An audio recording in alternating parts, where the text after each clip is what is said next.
Welcome, this is the Botanical Gardens Poison Ivy boss fight explained. This is a two-phase boss fight where Poison Ivy fights Batman in phase 1, calling on the same henchmen we've already seen up to this point about a quarter of the way through the phase. Honestly, in phase 1 I ignored the ads outside of dodging their attacks or using a focus attack to get health back, but you can also get health back by hitting the boss with that focus attack. That does about a quarter of the boss's HP. During my fight with Poison Ivy, her first phase spent 3/4 of the fight locked in an animation where I got to just keep beating her up, so I saw the following moves only once each.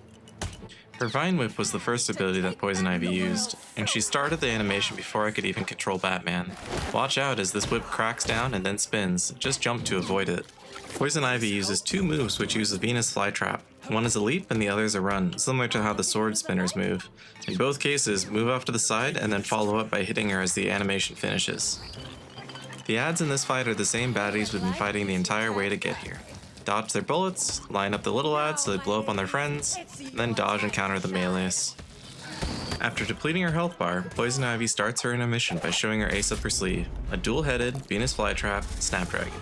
After a couple quicktime events, you'll start phase 2, which generally uses its mechanics in a specific order, ending by giving you an opportunity to do significant damage to the dragon. In general, I found that the dragon will do an acid spray followed by the bomb pods first.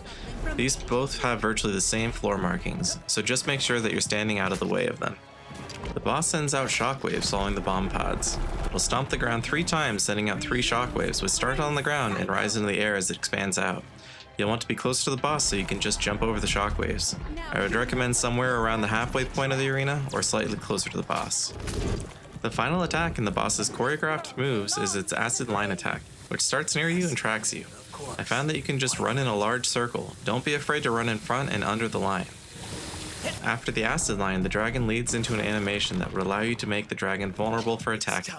This could be another shockwave to dodge as it slams its tail into the ground, allowing you to use the back claw, or the dragon shouting at you, allowing you to use Robin's cable claws against it.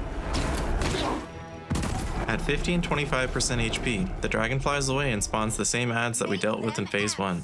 This was the prime time to get your focus bar prepared for when the boss lands back down, because you don't need to wait for the boss to be vulnerable to use your focus bar attack.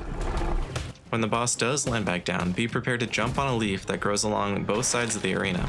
The leaves do start to wilt while you're standing on them, so make sure you're jumping between the leaves or on the same leaf to not fall down and get hit by the attack. Keep with it and eventually Poison Ivy will be defeated.